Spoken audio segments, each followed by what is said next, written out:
Everyone, welcome back my channel. সবাইকে good morning জানিয়ে একটা নতুন ব্লগ স্টার্ট করছি। আজকে হচ্ছে গিয়ে বৃহস্পতিবার আর এখন বাজে হচ্ছে গিয়ে 9:15। তো হচ্ছে গিয়ে আজকে আমাদের ঘর মানে ঘরটা এ ঘর থেকে সব জিনিস নিয়ে আমাদের অন্য ঘরে শিফট করা হবে, যার জন্য হচ্ছে আমাদের সব সাফাই অভিযান চলছে। মানে আমাদের ঘরের অবস্থা তো ভীষণই খারাপ ছিল, আজ ঠিক করব কাল ঠিক করব করে করছিল না।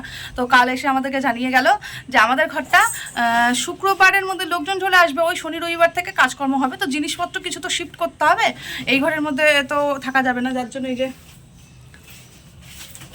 কাজ চলছে। ওই ঘরটা দেখাই আগে। এই ঘরে আমার ঘরের অবস্থা তো জানোই, মানে কোন ঘরে শিফটটা হব ওই যে ওই কর্নারের ঘর, ওই যে রুম নাম্বার 9 আমরা শিফট হচ্ছি। এই ঘরটার মধ্যে লাইন থাকলে পরে আমাদের অসুবিধা হতো না, লাইন নাই। রমেনদাকে ডাকতে হবে, আবার রমেনদাকে ডাকতে হবে। আর আমার বাবা বেসিনে গিয়ে বসে আছে রান্নাঘরের স্ল্যাবে, কেননা হচ্ছে কি আমাদের ঘরগুলো তো নোংরা, আর বাবা যাবে হচ্ছে ডক্টরের কাছে, যার জন্য হচ্ছে কি ওই অবস্থায় গিয়ে বসে আছে। আর এই ঘরের এই যে যাবতীয় যা কিছু নোংরা টোংরা আছে সব এক সাইডে করে দিয়েছি। আমরা এই ঘরটা ইউজ করবো না, এই ঘরটা স্টোর রুম হিসেবে ইউজ করবো আমরা। মানে যত যাবতীয় জিনিসপত্র আমাদের আছে সব এই ঘরে ঢোকাবো, সামনের ঘরটাতে চৌকিগুলো মানে খাটগুলো নিয়ে আমরা থাকবো। যার জন্য এই ঘরটা আমরা খুব একটা এই ঘরটা কিছু করছি না, সামনের ঘরটা একটু ঝুলটুল ভালো করে ঝেড়ে টেড়ে নিচ্ছি। আর বহুদিন থেকে এই ঘরের লোক থাকে না, বহুদিন থেকে, মোটামুটি তো বছর খানেকের উপর হয়ে যাবে। যারা ছিল তারাও খুব একটা থাকতো না, 9 মাসে 6 মাসে আসতো।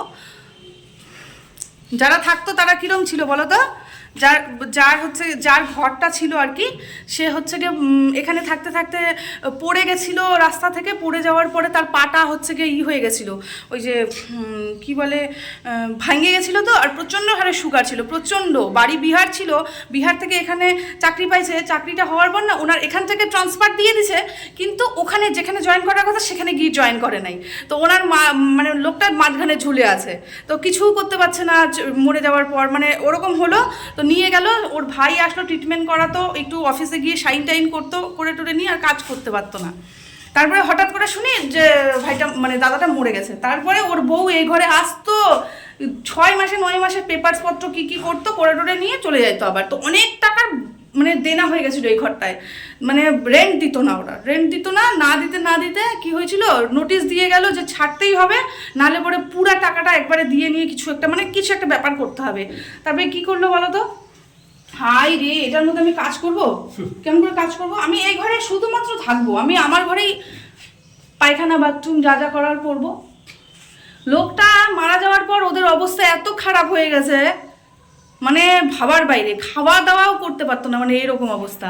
আর চাকরিটা তো বিহার থেকে হয়েছে, এখানে কিছু করতেও পারছে না ওরা। মানে বেঙ্গল আর বিহারের তো একটা ডিফারেন্স কিছু আছে।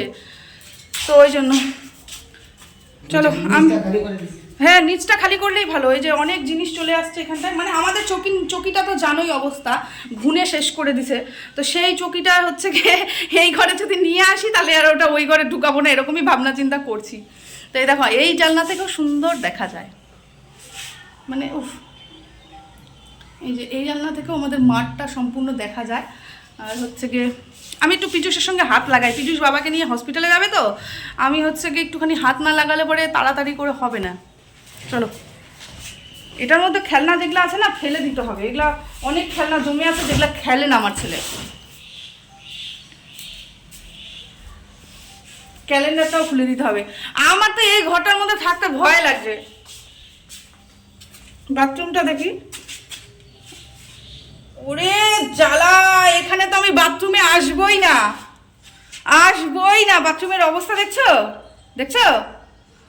ছি, অসম্ভব ব্যাপার। এই রান্নাঘরেও আমি রান্না করব না। এই শিলনোড়াটা বের করে দিতে হবে, যাদের শিলনোড়া তারা রাইখে গেছিল, আবার মাঝ রাতে আসে শিলনোড়ায় মশলা বাটতে থাকবে। পিজুস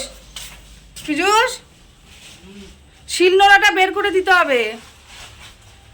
আমরা বলেইছিলাম যারা মানে ইঞ্জিনিয়ারকে, আমি ওই তো অনেক জিনিস আছে, অনেক ফেলে দিব, সব ফেলে দিব এখন, খালি কোনো রকম নিয়ে যাও, ফেলে দেবো। আমরা ইঞ্জিনিয়ারকে বলছিলাম যে আমাদের ঘরটা যখন রিপেয়ার করবেন তখন হচ্ছে কি আমাদেরকে যেন ওই ঘরটা দেন, কেননা হচ্ছে কি ওই ঘরটাতে এখনও লোক ঢোকেনি। লোক যদি ঢুকে যায় তাহলে পরে আমাদের ঢোকাটা সম্ভব হবে না। আর আমাদের ঘরে যত কিছু জিনিস আছে নিয়ে আমরা কাজও করাতে পারবো না মানুষ। হ্যাঁ, ওই জিনিসপত্র নিয়ে আমরা এই ঘরে কাজও করাতে পারবো না। তো হচ্ছে গিয়ে এই করবে করবে করবে করবে করে নিয়ে আজকে কালকে বলে দিয়ে গেল। তো আমি চাবি নিয়ে এসেছি অফিস রুম থেকে। তো এখন হচ্ছে গিয়ে ধীরে ধীরে ধীরে ধীরে শিফট করাটাই ভালো। তো ওই যে যত কিছু আছে পিছু একা একা রাগে গজর গজর করছে। তো বন্ধুরা আমি হচ্ছে গিয়ে মানে বাবা আসছে 2 দিন হলো। বাবা আসছে ধরো পরশুদিন। বাবার এখানে ডক্টর দেখানোর কথা ছিল, মানে ডেট দিয়েছিল। তো সেই অনুযায়ী পেটের ছবি আর ব্লাড টেস্ট কিছু বাকি আছে, যেটা হচ্ছে কি কালকে ব্লাড টেস্ট করে আসছে, আজকে হচ্ছে কি পেটের ছবি করবার আছে। সেইগুলো করে খালি পেটে আছে বাবা এখনও কিছু খায়নি। হ্যাঁ, আর আমি সেভাবে কিছু করিও নি, ফ্যান ভাত করেছি, খালি ছেলেকে খাইয়ে দেয় স্কুলে পাঠাইছি। তো এখন পিজুস হচ্ছে একটু রাগ করছে, আমি একটুখানি ওর সঙ্গে হেল্প করি। চলো আবার পরে আসবো। কোনটা? হ্যাঁ, এটা কিছু দিয়ে ঢাকতে হবে, না হলে পরে এটা এখনই নিচ্ছ কেন? আমার তো রেগুলারের কিছু কাপড় চোপড় রাখবে নাকি? তো কোনটা নিব আর বলো, কোন জিনিস? ওই যে চেয়ারগুলো না, বলো যেটা বলবো সেটা। ট্রাঙ্কটা নাও। তারপরে ওই যে ওগুলা উপর থেকে বের করতে হবে। ওই যে তোমাকে তো বললাম যে তাহলে আমি চেয়ারে উঠে নিয়ে ওই যে ওই সমস্তগুলো পারি। ভরে রাখো, তুমি ভরে রাখো কিছু। আমি বস্তা, আমাকে খালি বস্তাগুলো বের করে দাও। ওর নিচে বস্তা আছে, তুমি যখন নোংরাই হয়েছে বস্তাগুলো বের করে দাও। আমি একবারে হচ্ছে বস্তার মধ্যে শোকেসটা একটু কিছু ব্যবস্থা করতে হবে। তো শোকেসটার ব্যবস্থার জন্য কি করবো বলো তো, শোকেসের ভিতরে যত কাপড় চোপড় আছে সব কাপড় চোপড় আমি হচ্ছে বস্তায় ভরবো, তাহলে শোকেসটা আর ট্রান্সফার করতে পারবো না। হ্যাঁ, এই বইয়ের গামলাটা নাও, চলো